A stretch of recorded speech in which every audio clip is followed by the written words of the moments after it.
coming up, we are going to be going through basic principles of gaining strength and gaining muscle. So kind of generally, what is muscle? What are the building blocks of muscle? And then, of course, what to eat. So eating enough, protein, carbs, all the usual things that we speak about.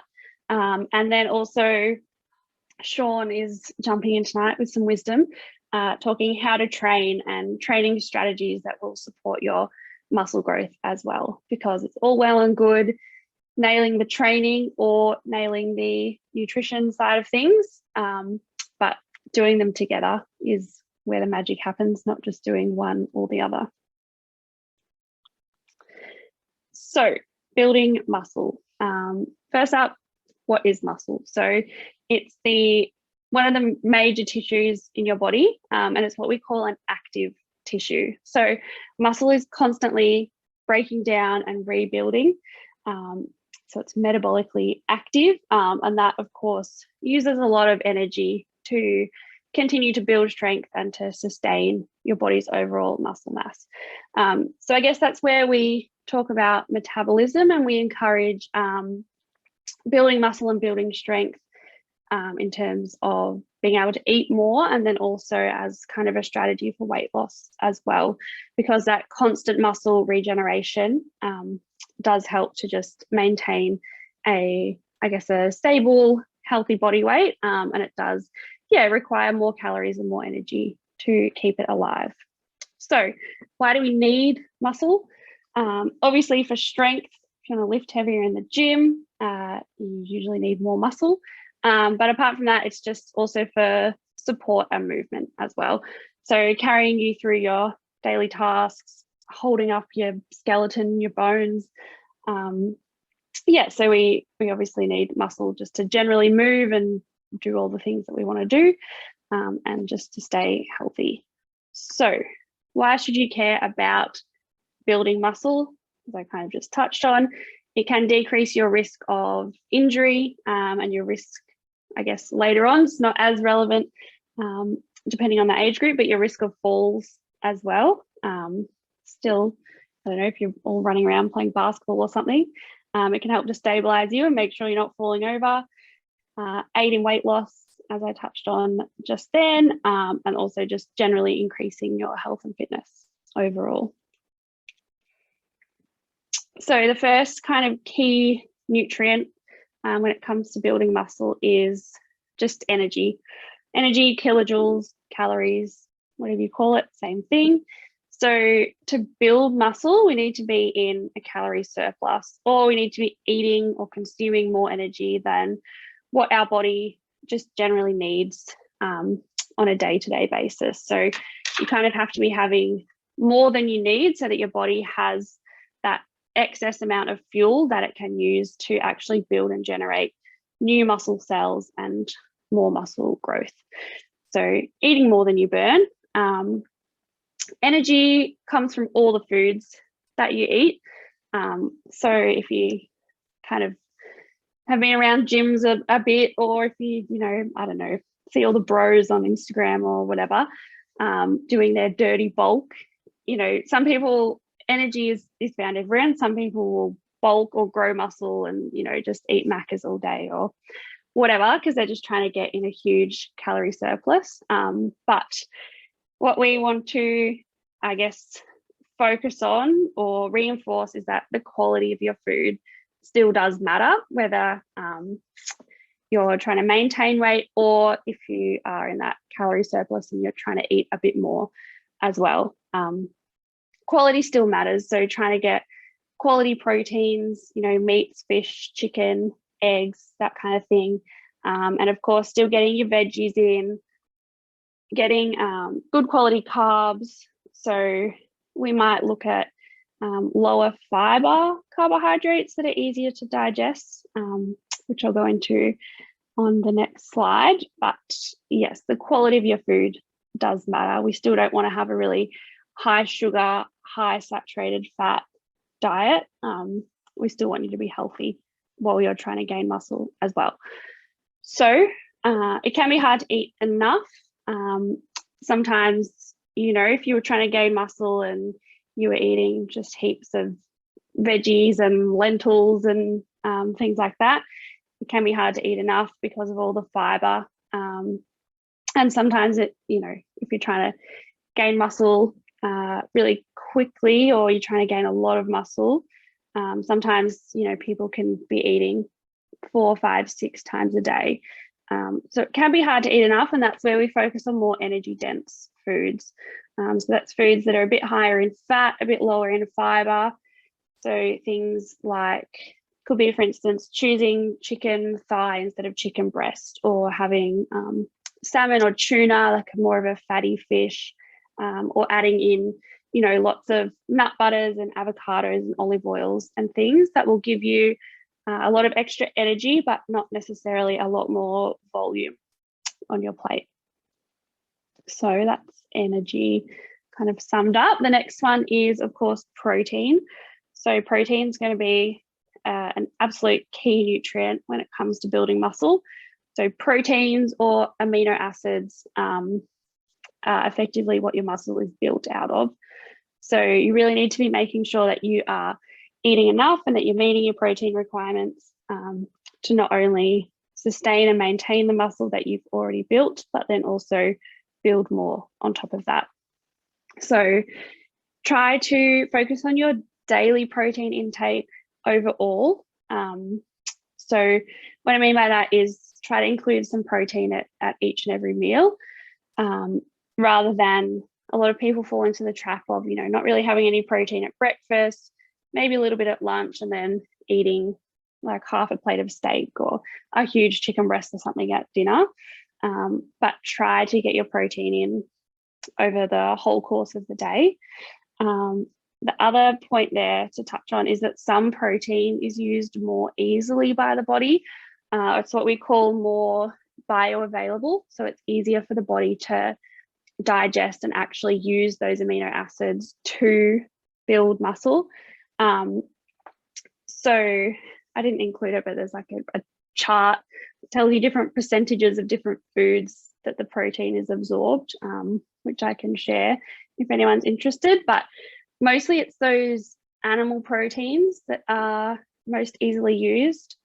So your meat and dairy and things like that. And then more of your vegetarian, vegan proteins aren't quite as efficient. So that's like your lentils, chickpeas, nuts and seeds, that kind of thing. Soy protein is fairly similar. It's slightly less available than, say, like a steak or something. But tofu, in the grand scheme of things, or soybeans or something like that, is, yeah, fairly comparable to your animal proteins. So that's just something to note if you're following a vegan diet, or just including some more plant-based foods and you feel like you can't eat those foods and build muscle at the same time. You definitely can.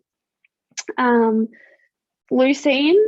So leucine is one of the amino acids, so one of those building blocks of protein. And I've singled that one out because leucine is really important when it comes to muscle growth and muscle building.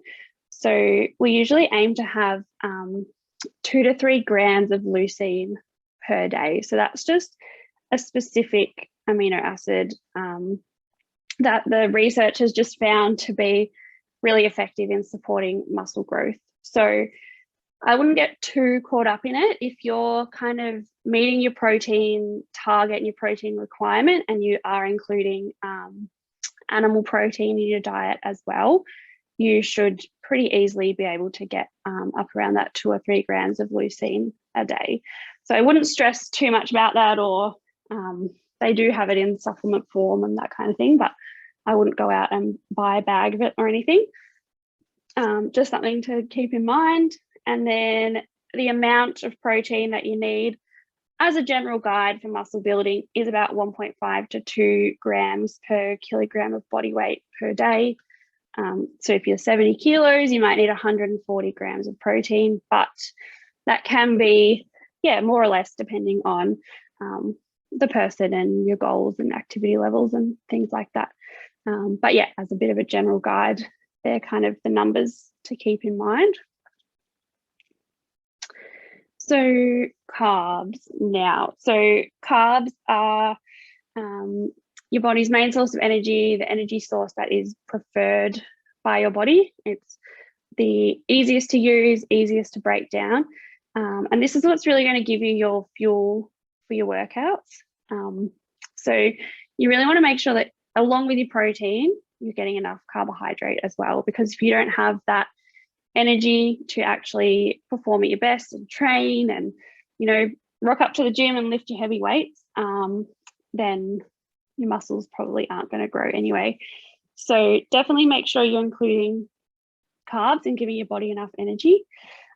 So your muscles as well actually store carbohydrate in them. So they store what we call glycogen. That's just the form of carbohydrate that's in the muscle. And that's, I guess, the energy that your muscles need to A, grow, but also B, to actually be used and perform during your workouts. So that's why we encourage carbs before a session to kind of give you energy and give your muscles energy to do your workout. And then I always recommend as well having good carbohydrates in your kind of post-workout meal. And that really is just to A, keep you going. You know, if you've done your workout in the morning, you want energy throughout the day, but also to replenish those glycogen stores in your muscle as well. So the amount, again, bit of a general guide, around 3 to 5 grams per kilo of body weight per day. So yeah, just something to keep in mind. Again, you may need more, you may need less, depending on many different factors, but just in general. And then, as I did touch on earlier, you may need lower fiber carbohydrates when you're trying to gain muscle. So when you're trying to kind of meet those higher energy requirements or put yourself in that energy surplus, sometimes it can be hard to eat enough if your stomach is just filling up with fiber. So yes, sometimes you might need, you know, instead of a brown rice, choosing like a white basmati rice, or instead of a multigrain bread, there might be times when we'd recommend a wholemeal or a white bread. So can I just jump in? Well. Jim, is that hand up a question? Yes, it is. Sorry, Jim. Go for it. So when you talk about carbs, are you talking about complex carbs or simple carbs? Yes, there's obviously a time and a place for both. And when you are... Because I get far too much sugar, so... In that case, we probably want a few more complex carbs in your diet. But yeah, we usually go for kind of those simple sugary carbs, more so before a workout, like 60 to 30 minutes before, just to give you kind of an extra top up and an extra boost of energy before your session. But overall, I guess throughout the day, we do want to try and focus on the more complex, low GI carbohydrates. And that's where, you know, when we're building muscle, we may choose some more simple carbs because they are going to be lower in fiber. But things like brown rice is high in fiber, and then basmati rice is still low GI, but it's lower in fiber. So we can kind of do little swaps like that as well. Does that make sense? Thank you. Right. So that kind of sums up carbs.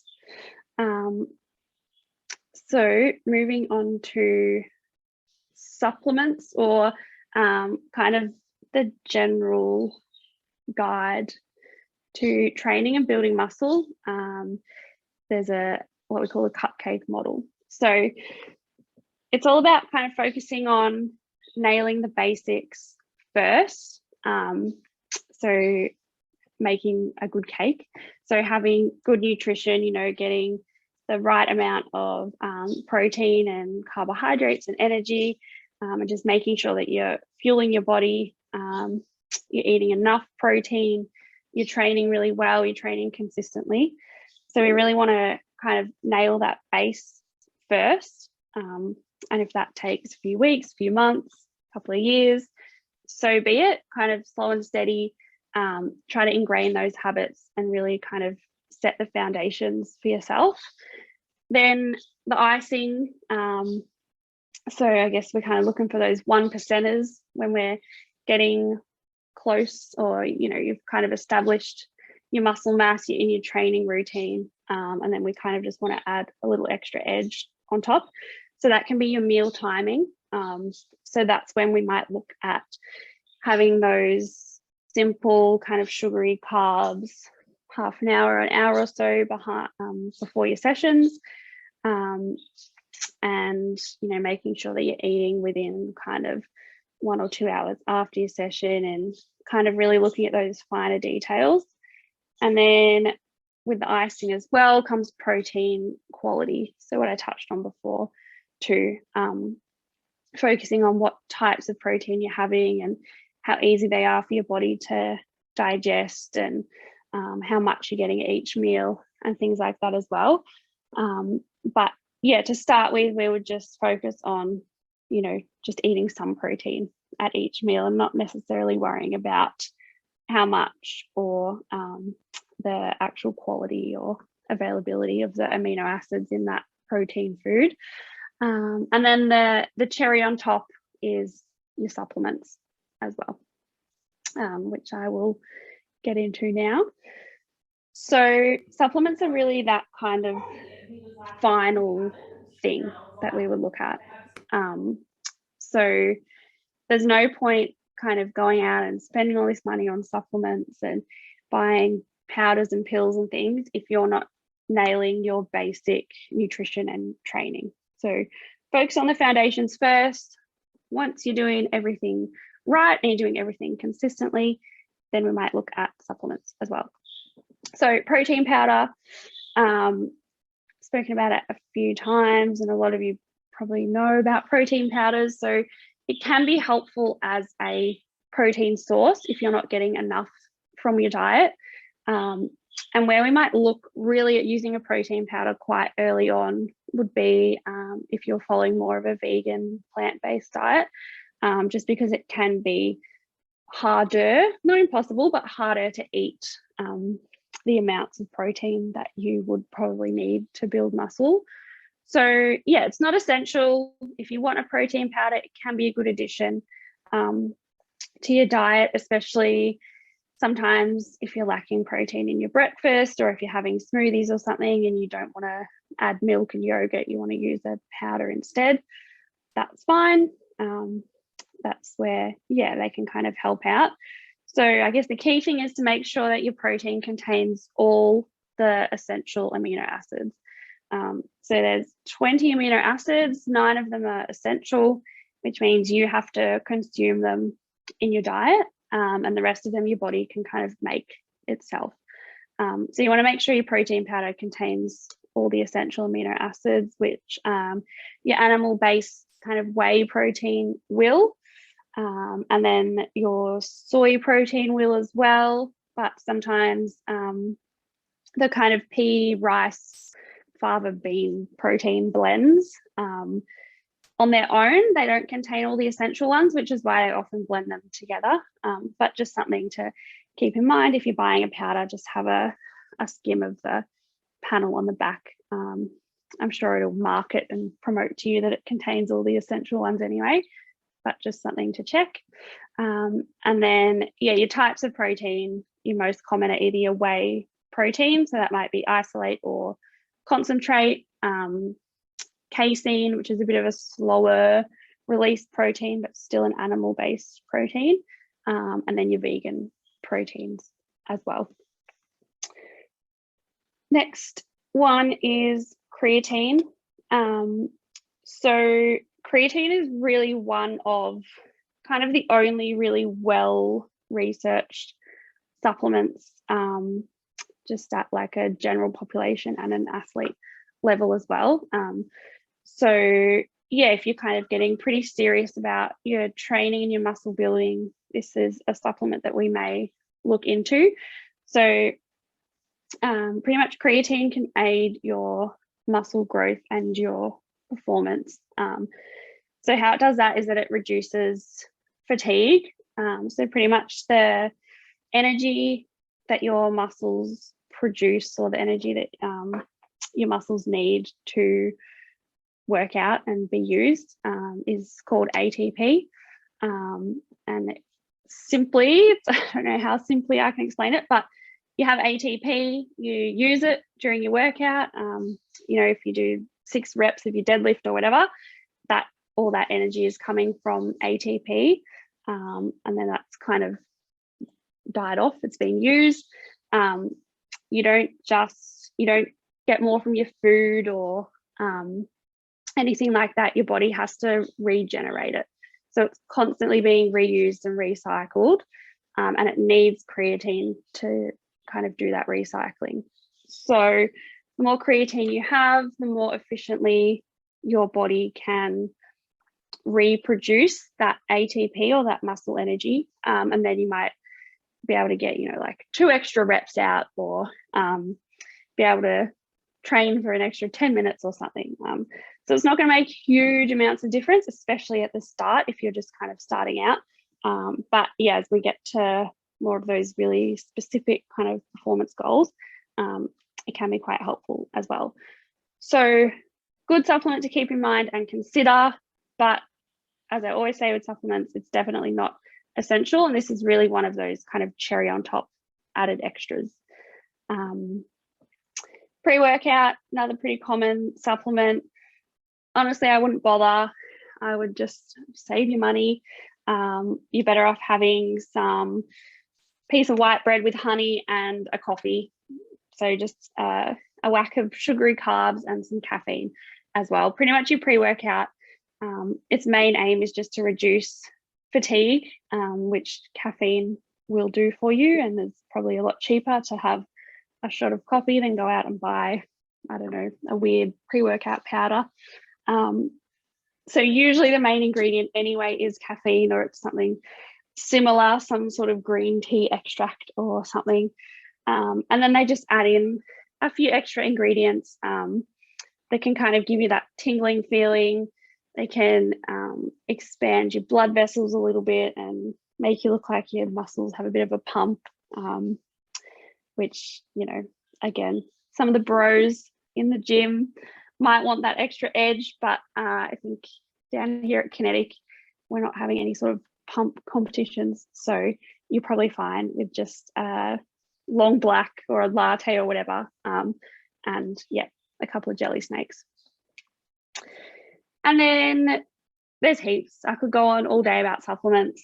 There's BCAAs, magnesium, greens, powders, sodium bicarbonate is kind of, people are starting to talk about it as well, which is like your bicarb soda you put in your cakes. Beta alanine, fat burners, the list goes on. Again, I would just save your money. If you're lacking in magnesium, that's something we can look at. We can do a blood test, then maybe we'd consider a supplement. But overall, you probably don't need any of these. Eat your spinach and your broccoli. You don't need a greens powder. And just, focus on eating well, eating regularly, and then, of course, rocking up to your sessions and nailing your training as well, which I'll now hand over to Sean. Cool. Well, first of all, did anyone have any questions on any of those supplements? Jim looked perplexed at using bicarb soda as a... Yes, bicarb soda? Who came up with that idea? Yeah, people are doing weird stuff. Yep, that's where we're at. No more questions? Go? No, cool. Okay, so if we're talking training, and I'd actually, Tom had written these slides. I actually wanted Tom to take this, but he's indisposed at the moment, so I'll run through it. That's fine. So there's a few things we need to consider when it comes to actually how we train in terms of building muscle. So if we're talking some of the variables, probably the most important one being volume. So there's just some sort of general guidelines when we're talking volume. So broad range, right? Like 8 to 15 reps per set, that does seem like a broad range. And if we get into sort of the nitty gritty where there's sort of rep ranges for power, there's rep ranges for strength, there's rep ranges for hypertrophy, and there's rep ranges for sort of like muscular endurance. There's really a lot of crossover. Like for example, the strength rep range is sort of between 4 to 6. But then the hypertrophy is considered 8 to 12, hypertrophy being muscle growth. But really, if you're doing 7 reps or 8 reps, like you're not going to suddenly go from just getting strong to building muscle. Like there is a lot of crossover there. So 8 to 15 reps per set, 3 to 5 sets per exercise. So that's something that we do try, or most of you guys that train, if you're training in the studio, which obviously you all are, except for, well, Dad's dropped off a little bit, but he still comes in once a week. Usually you are doing about 3 to 5 sets per exercise, 2 to 3 exercises per muscle group.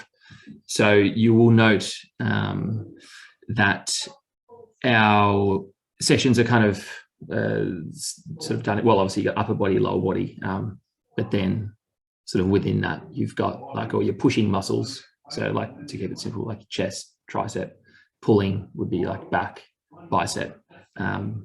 So we try to use 2 to 3 exercises per muscle group when we're considering how we sort of program, and 1 to 2 minutes rest between exercises, which again, as you sort of train a little bit more, the stringent rest time sort of becomes a little less essential, and you can kind of just listen to your body. I mean, that's a good rule of thumb is 1 to 2 minutes rest, but it sort of depends on really what your goal is.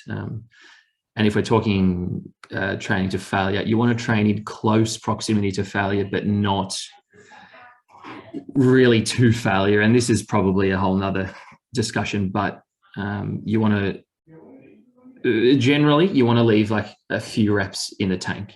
So gym, if you're doing bench press and you're doing 8 reps, you really don't really want to be grinding that last one out. You kind of want to have in your, like, the physical capacity to maybe do 10, a couple left in the tank. Yeah, again, depending on what exactly your goal is.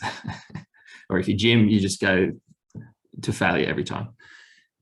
Can we have the next slide, please, presenter? Okay, so next variable being frequency, so how often. So again, these are just general guidelines, right? So 3 to 6 sessions per week, that's fairly common sense, and I think everyone here does that, so except Dad only does 1. 3 full body sessions is one way you can do it, or, you know, splitting upper lower, which is kind of what we do, or really what we've designed, how we've designed the schedule at Kinetic is really you can kind of come on any days and you're going to get like a well-rounded program. So Monday, Wednesday, Friday, upper lower full body, Monday, Tuesday, Wednesday, you know, upper hip, lower body.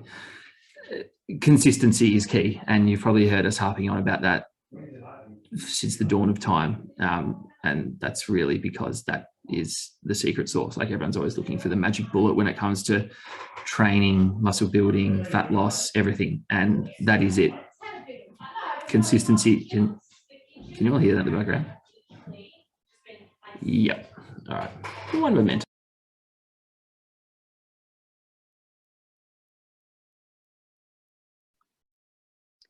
Well, Sean's gone to shut the crowds up. Does anyone have any questions or anything?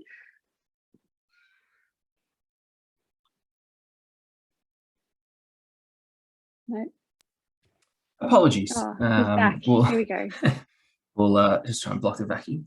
So, yeah, consistency really is the magic bullet there that everyone's been searching for, which I'm sure you guys know. If we could hit the next slide, please. Progressive overload. Has anyone heard that term before? Or has everyone heard that term before? Well, one. No. Okay, you've probably heard us describe it in some capacity. when we're talking like micro progressions between each session. So you've probably heard us talk in context of just doing a little bit more each time you come in. So whether that's like what we've got here, adding about 5 to 10% load, and through any of these means. So weight, rep sets, time under tension. People often fall into the trap that they just have to keep adding weight every single time they train, which is actually not the case. And in a lot of cases, it's not the most effective way of achieving progressive overload. Progressive overload is really, you just want to do something more the next time. And you can basically, you could almost stay, on the same weight for 2 weeks, 4 weeks, 6 weeks. But if you're manipulating or adding reps each time you do that particular exercise, or you're adding time under tension. Does everyone know what time under tension is? Yeah. So adding to that, so maybe adding a second on the way down of your bench press, or 2 seconds on the way down of your RDL. So we're always looking to progress.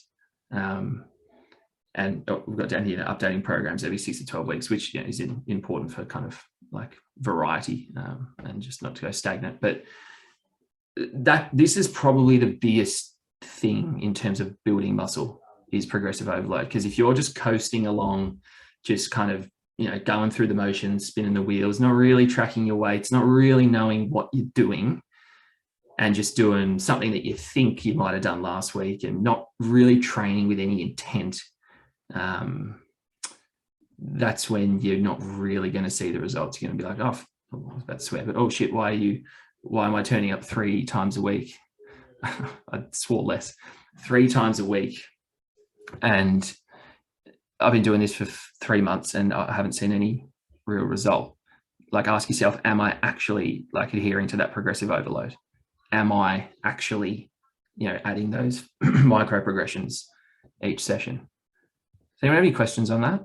Jim's hand, there's that hand just permanently up now. Yes. No. Okay. Exercise selection. So lucky for you guys, you've got us to do this for you, but just for your own knowledge, you want to use a combination of compound and isolation movements. So compounds are your multi-joint exercises. So exercises that use more than one joint. So think squat versus a leg extension. Or a simple way to look at that is, the easiest way to describe it is an isolation movement is like a bicep curl, where the only joint that is actually moving is your elbow. So only one joint. Whereas like a bench press is a compound movement because it's crossing over more than one joint.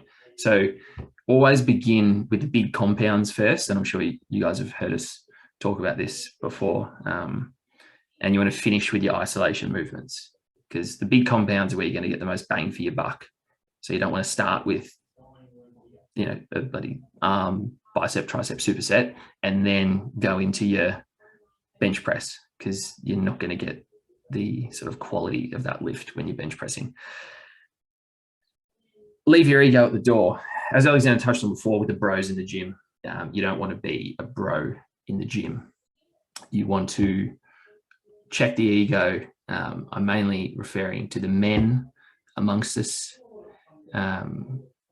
So don't just pick the heaviest weight possible just so you can say you're throwing around like the 35s or something like that. Jim, I know you can throw around 35s with good form, so that's not what I'm talking about here. I'm talking I was about... going to ask, are you going to tell us if we're becoming bros? You're going to slap us around the head? Thank you.